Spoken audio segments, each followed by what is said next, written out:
अल्लाह का शुक्र है हमने हुकूमत छोड़ी है। मैं तो कहता हूँ इतना रिस्पॉन्स तो पॉसिबल ही नहीं था।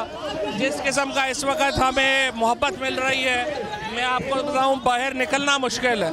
आपको लोग घेर लेते हैं, इतनी मोहब्बत लोगों की अब इस वक्त जो है वो इस वक्त कोई मिसाल नहीं मिलती। जो इस वक्त 2018 में तहरीके इंसाफ थी, मैं ये समझता हूँ उससे बहुत आगे का जज्बा।